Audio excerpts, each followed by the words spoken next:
ఒక్కసారి అన్నయ్యతో మాట్లాడాలి వదినా, ప్లీజ్ వదినా. చచ్చిన ఆయనతో మాట్లాడమను.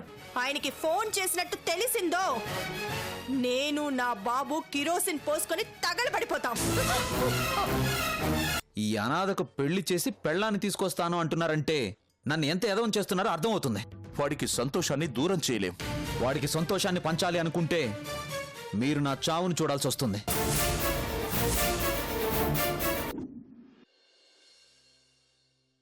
నేనేదైనా తప్పు చేసుంటే లెంపలేసుకుంటాను. అయినా నీ కోపం చల్లారకపోతే ప్లీజ్ క్రిష్, నీ కాళ్ళు పట్టుకుంటాను.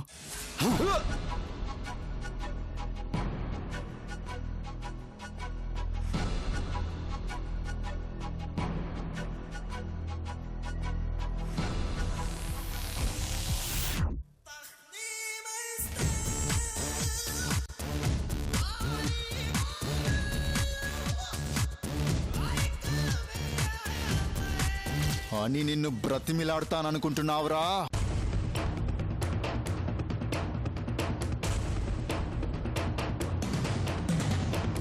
నీ కాళ్ళు పట్టుకొని నా కళ్యాణానికి ఒప్పిస్తాననుకున్నావురా? రేయ్, ఈ బలరాం కాళ్ళు పట్టుకునే రకం కాదురా. గుండె మీద కాలు పెట్టి అనుకున్నది సాధించుకునే రకం.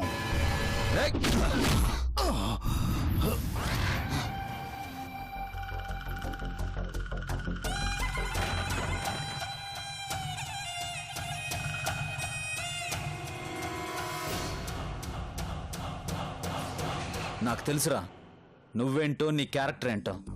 రావణుడెప్పుడు రాముడు కాలేడు. నువ్వెప్పటికీ మనిషివి కాలేవో. నెత్తురు తాగే నీలాంటి మృగంలో మార్పు వచ్చిందంటే నేనెలా నమ్ముతాననుకున్నావురా? నువ్వు కాళ్ళు పట్టుకున్నా కన్నీళ్లు పెట్టుకున్నా మీ పెళ్లి జరగనివ్వను. నిన్ను ఈ ఇంట్లో ఉండనివ్వనురా. జరగాలి, జరిగి తీరాలి. బేషరతుగా నువ్వు ఈ పెళ్లికి ఒప్పుకోవాలి. ఒప్పుకుంటావు. ఎందుకంటే బంతి నా కోట్లో ఉంది. ఒక్క తన్ను తన్నానంటే నీ భవిష్యత్తు బజార్లో ఉంటుంది. కలలు కనకో, కల కలగానే మిగిలిపోతుంది. నువ్వు అదిరించినా బెదిరించినా నీ కోరిక తీరదో, మీ పెళ్లి జరగదో. తీరకపోతే తీరని నష్టం నీకే. సంధికొచ్చి పందిట్లో నా పెళ్లి జరిపించకపోతే జరిగేది కురుక్షేత్రమే. ఈ యుద్ధం ఎవరిని బలి తీసుకుంటుందో కల్లో కూడా ఊహించలేవు. ఏం చేస్తావురా? ఏం చేయగలవు? గాలికి పుట్టిన నీకే అంతుంటే అమ్మా బాబు నా అడ్రస్లో పుట్టిన వాణ్ణి నాకెంత ఉండాలరా?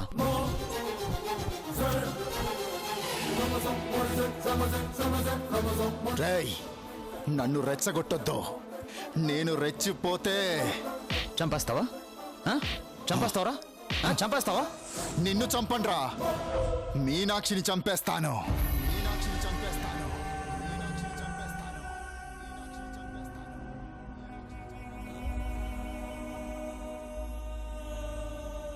నీ పెళ్లి ముహూర్తానికి మీనాక్షి చావబోతోంది.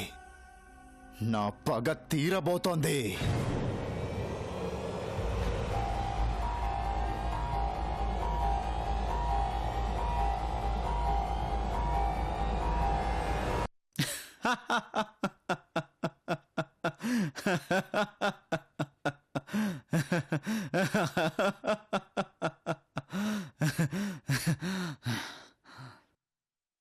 నిన్ను చూస్తుంటే జాలేస్తుందిరా. ఎవరి మీద కత్తి దూస్తే ఎవరి మీద పగ తీరుతుందో కూడా తెలియని నువ్వేం విలనువరా? ఎవరిని చంపితే ఎవరికి నష్టం జరుగుతుందో ఊహించని నువ్వు నాతో ఎలా ఢీ కొడుతున్నావురా?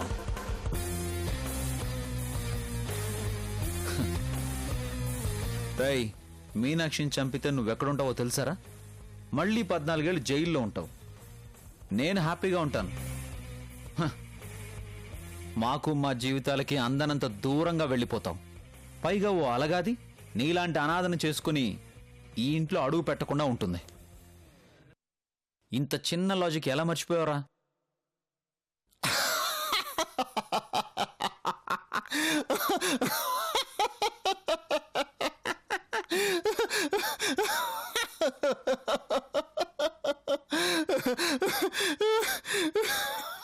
ఏరా దిమ్మ తిరిగిపోయిందా చెప్పింది విన్నాక ఏం చేయాలో తోచక నవ్వుతున్నావా? రేయ్, గెడ్డాలు మీసాలు వచ్చినా ఇంకా నీలో అమూల్ బేబీ లక్షణాలు పోలేదేంట్రా? ఇంత అమాయకుడు వేంట్రా నువ్వు? ఈ బలరాంని అంత తక్కువ అంచనా వేశావేంట్రా? ఓరే పిచ్చి కన్నా, మీనాక్షిని చంపేది నేనే, కానీ జైలుకెళ్ళబోయేది నువ్వమ్మా.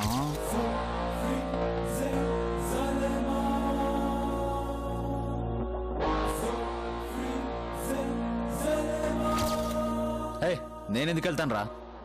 ఎందుకంటేనమ్మా, మెడ ఖాళీగా ఉందని మీనాక్షి మెడలో తాళి కట్టావు కదమ్మా.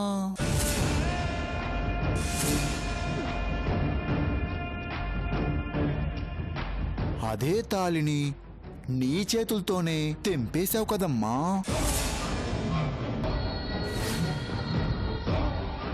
కాని ఏమీ తెలియనట్లు, అసలు మీనాక్షికి నీకు సంబంధమే లేనట్టు శ్వేతని పెళ్లి చేసుకోవడానికి సిద్ధమైపోయావు.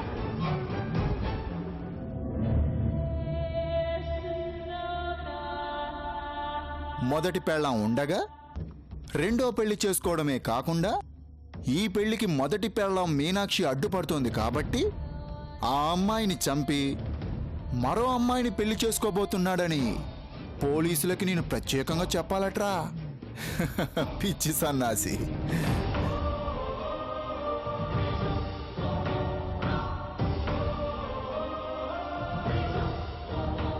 తమ్ముడు, చెమట్లు పడుతున్నట్టున్నా? Fan వైనా AC వైనా?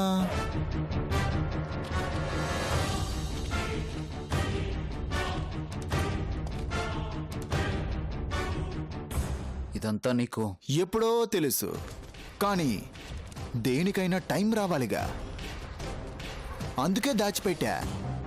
ఇప్పుడు తెలిసిందా నువ్వు మా పెళ్లికి ఎందుకు ఒప్పుకోవాలో? రేయ్, నువ్వేదో గొప్ప విషయం కనిపెట్టాను అనుకుంటున్నావేమో, కానీ దాన్ని నువ్వు చంపి నన్నెలా జైలుకి పంపిస్తావురా? తమ్ముడు, నువ్వు అనవసరమైన డౌట్లు పెట్టుకోకమ్మా. మర్డర్ చేయడానికి తుపాకీ సిద్ధం చేసుకున్నవాడు బుల్లెట్లు మర్చిపోతాడా? నీ పిచ్చిగాని. మీనాక్షిని చంపడానికి వాడే కత్తి నాది, కానీ చెయ్యి నీది.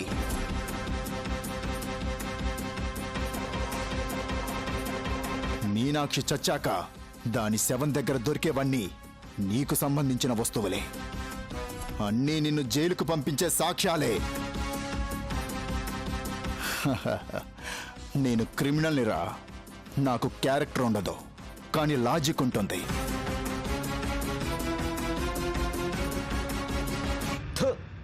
నువ్వేం మగాడిరా? ఓ ఆడదాన్ని అడ్డు పెట్టుకుని పెళ్లి అనే రంగు పులిమి దాని మెళ్ళో తాళి కట్టి ఓ ప్రాణం తీసి నా మీద పగ తీర్చుకోవాలనుకుంటున్నావు? సిగ్గులేదురా నీకు? ఎవర్రా దాన్ని పెళ్లి చేసుకునేది, దానికి తాళి కట్టేది? నువ్వు తాళి కట్టిన దాన్ని నా పెళ్ళాన్ని చేసుకోవడానికి నేనేం చెవచచ్చిన వాణ్ణి కాదురా, శవాలతో ఆడుకునేవాణ్ణి. ఈ పెళ్లి జరిగేలోపు దాన్ని పాడెక్కిస్తాను. నువ్వు పెళ్లి పీటలెక్కేలోపు నిన్ను కటకటాలోకి పంపిస్తాను. అందుకే ఈ ఇంట్లోకొచ్చాను, అందుకే అందరినీ నమ్మించాను. తల వంచి నీ కాళ్ళు పట్టుకున్నాను. ఆవేశాన్ని అణుచుకొని అవమానాన్ని భరించింది ఈ సమయం కోసమే. నిన్ను శ్రీకృష్ణ జన్మస్థానంలో కూర్చోబెట్టడానికే. రేయ్, నాకు నీ నిజస్వరూపం చూపించి చాలా తప్పు చేశావురా. నీ గొయ్య నువ్వే తవ్వుకున్నావు.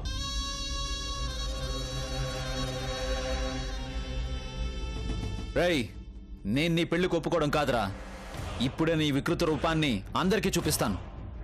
నువ్వేంటో నీ రాక్షసత్వం ఏంటో మా అమ్మ నాన్నకు చెప్పేస్తాను.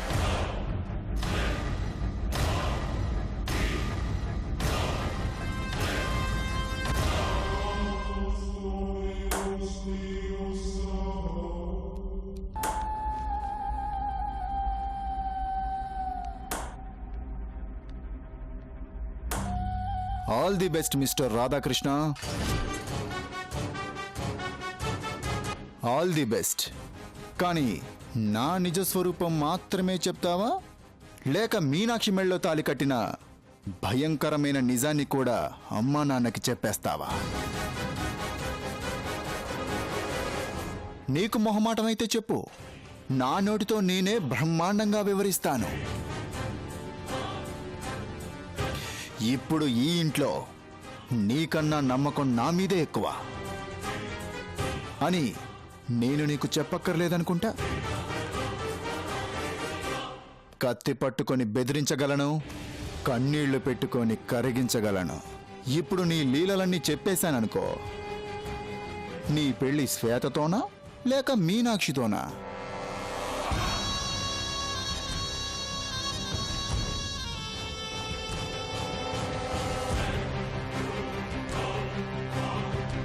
అసలు విషయం తెలిసాక అమ్మా నాన్న గుండె కొట్టుకుంటుందంటావా?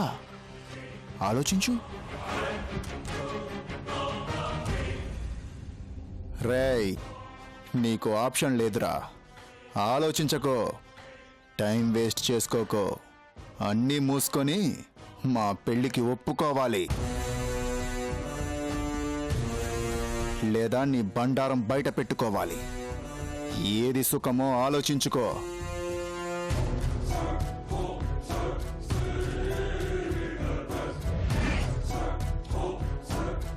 ఎరా, మాట్లాడవే.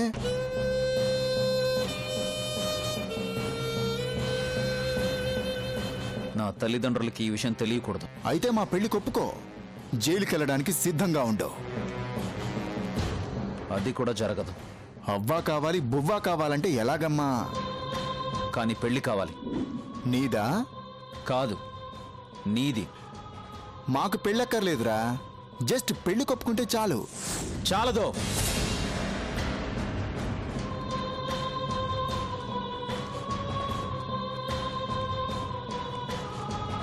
చాలదు.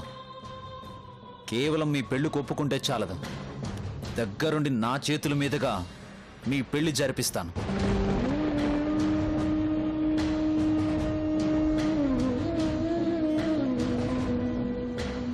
రేయ్ బలరాం, మీనాక్షిని చంపి ఆ నేరం నా మీద వేసి నన్ను ఇరికించాలనుకుంటున్నావు. కానీ అదే సమయానికి మీ ఇద్దరికి పెళ్లి చేయాలని నేను డిసైడ్ అయ్యాను. మీనాక్షిని నీ బారి నుండి కాపాడాలని ఫిక్స్ అయ్యాను.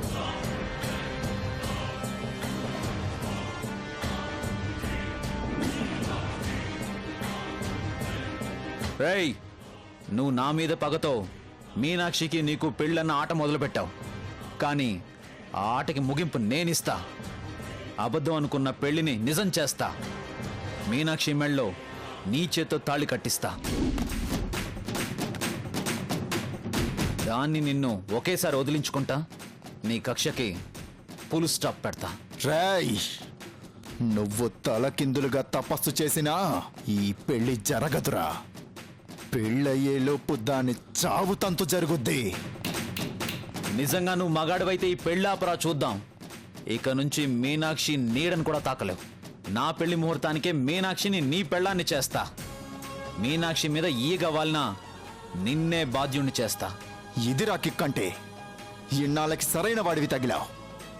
బ్రెయిన్కి పదును పెట్టక చాలా కాలం అయిందిరా. ఢీకొట్టాలని ముచ్చట పడుతున్నావుగా. నేను రెడీ. నువ్వు కాని ఈ పెళ్లి జరిపించిన, మీనాక్షిని నా నుండి కాపాడినా తల ఉంచుకొని వెళ్ళిపోతాను. జీవితంలో నీకు కనిపించండ్రా. ఛాలెంజ్. డబుల్ ఛాలెంజ్ రా. నీ క్రిమినల్ బ్రెయిన్ పవర్ ఏంటో చూస్తా. నీ కర్కస్వత్వాన్ని కాల్చేస్తా. నీ రాక్షసత్వాన్ని పూడ్చి పెడతా. మీనాక్షికి నీకు పెళ్లి చేసి నన్ను నేను కాపాడుకుంటా. రేయ్, మీనాక్షిని వదిలిపెట్టడం అంటే నిన్ను వదిలిపెట్టినట్టు. నిన్ను వదిలిపెట్టడం అంటే నేను చచ్చినట్టు. నువ్వు దిక్కుల్ని ఏకం చేసినా, ఆ దేవుణ్ణి కిందకు దించినా మీనాక్షి చావడం ఖాయం. ఈ పెళ్లి ఆగడం ఖాయం. రేయ్, నువ్వు మీనాక్షి నీడని తాకినా నీ చేతుల్లో చచ్చిపోతానురా. నీకు ముహూర్తం దాకా టైం ఇస్తున్నాను. మీనాక్షిని చంపడానికి, నన్ను సాధించడానికి ట్రై చేయరా. ట్రై చేయి. కానీ నీకు నాకు మధ్య జరిగే ఈ యుద్ధం మూడో మనిషికి తెలియకూడదు. తెలిస్తే ప్రాణం పోయినా చెప్పను. ఓడిపోతానని నీకు అంతలా భయంగా ఉంటే నువ్వు చెప్పుకుంటే నేను చేసేదేం లేదు. సూపర్ రా సూపర్. నవ్వుతూ అందరి ముందు నీ ముద్దు ముద్దు మాటలతో అన్నయ్య పెళ్లికి అంగీకారమేనని అనౌన్స్ చేయి.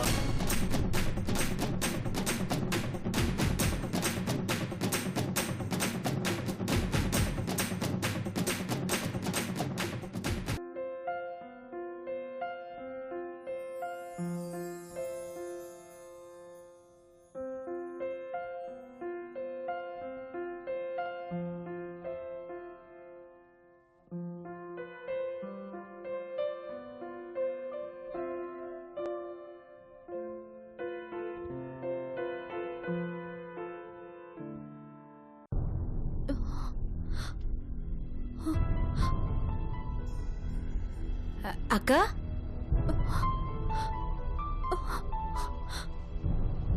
సంపంగి, నేనిక్కడ. గుడిలో సృహ తప్పి పడిపోయి ఉన్నారక్క. నేనే మా ఇంటికి తీసుకొచ్చాను.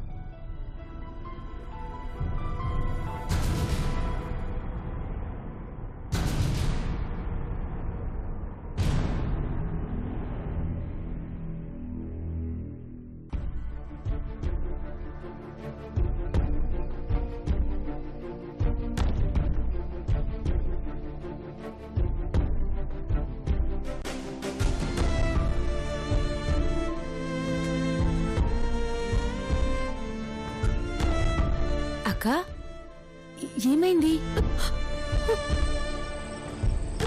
చెప్పక్క, ఏం జరిగింది? సంపంగి,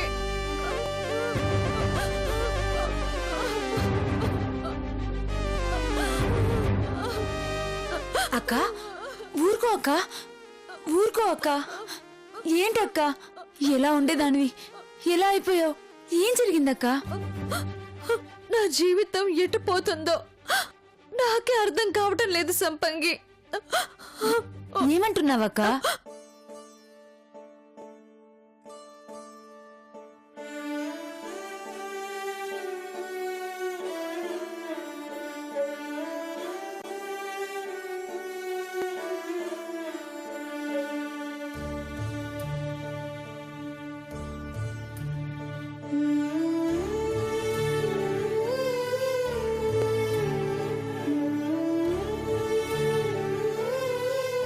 ఇది జరిగింది.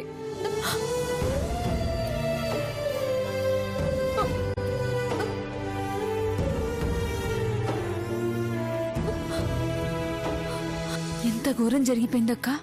అయినా నీ గురించి తెలిసిన శ్వేత గారు ఏమాత్రం ఆలోచించకుండా బయటికి వెళ్ళిపోమందంటే, ఛా, అలాంటి మనిషినా నమ్మి నువ్వు పెళ్లికెళ్ళావు. అంతే అక్క, అలాంటి ఉన్న మహారాజులకి మనలాంటి వాళ్ళంటే లోకువా. వాళ్ళ దగ్గర జీతం తీసుకుంటున్నాం కదా, అందుకే జీవితాలతో ఆడుకుంటారు.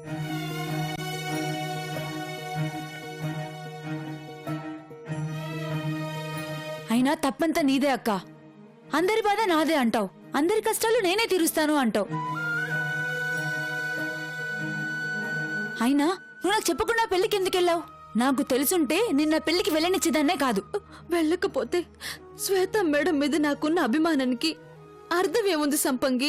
ఇదే, ఈ జాలి అభిమానమే నీ కొంప ముంచింది. ఏ ఇంత జరిగింది, తన కళ్ళ ముందే నిన్ను అందరూ అన్నేసి మాటలు అంటుంటే తను ఆపకపోగా నీ వల్లే తనకు అంత నష్టం జరిగిందని నిన్ను గెంటించేసింది. వాళ్ళకి లేదే జాలి, ఆమెకి లేదే కరుణ. ఆ దేవుడికే నా మీద జాలి లేదు, వాళ్ళకెలా ఉంటుంది? అయినా దురదృష్టాన్ని కొంగున కట్టుకున్న దాన్ని నా మీద ఎవరు దయ చూపిస్తారు? ఎవరి దయ నీకు అక్కర్లేదక్క.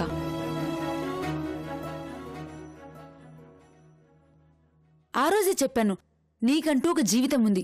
మళ్ళీ చెప్తున్నాను, వాళ్ళెవ్వరి గురించి ఇంక ఆలోచించడం మానేయక్క. నీ బ్రతుకు నువ్వు బ్రతుకక్క. నా బ్రతుకు నా చేతుల్లో లేకుండా పోతుంది సంపంగి. క్షణ క్షణం కాలం నన్ను వెక్కిరిస్తూనే ఉంది.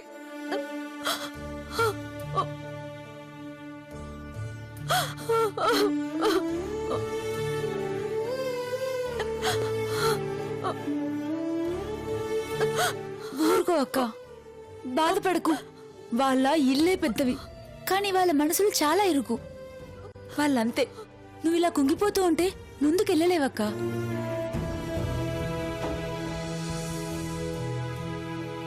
వాళ్ళు చెడ్డదాని వాళ్ళంత మాత్రానా చెడ్డదాని అయిపోతావా? నరం లేని నాలుక. నువ్వు తప్పు చేసావంటే చెల్లుబాటు అవుతుందా? వాళ్ళు కాకులని మనసు కుదుటపరుచుకో అక్క. నేను బాధపడుతుంది వాళ్ళు అవమానించారని కాదు సంపంగి. నేను కృంగిపోతున్నది నా మీద నిందలేశారని కాదు. పెళ్ళైన నన్ను మరో మనిషిని మళ్ళీ పెళ్లి చేసుకోమంటున్నందుకు.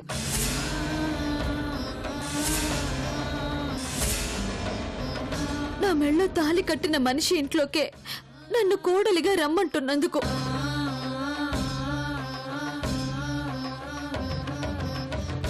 అక్క ఏమంటున్నావు?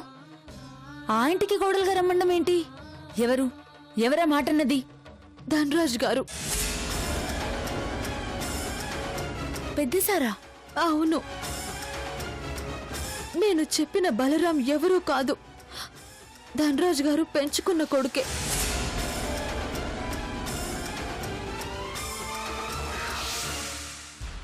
ఎక్కడుంది న్యాయం? ఎవ్వరమ్మ సాయం?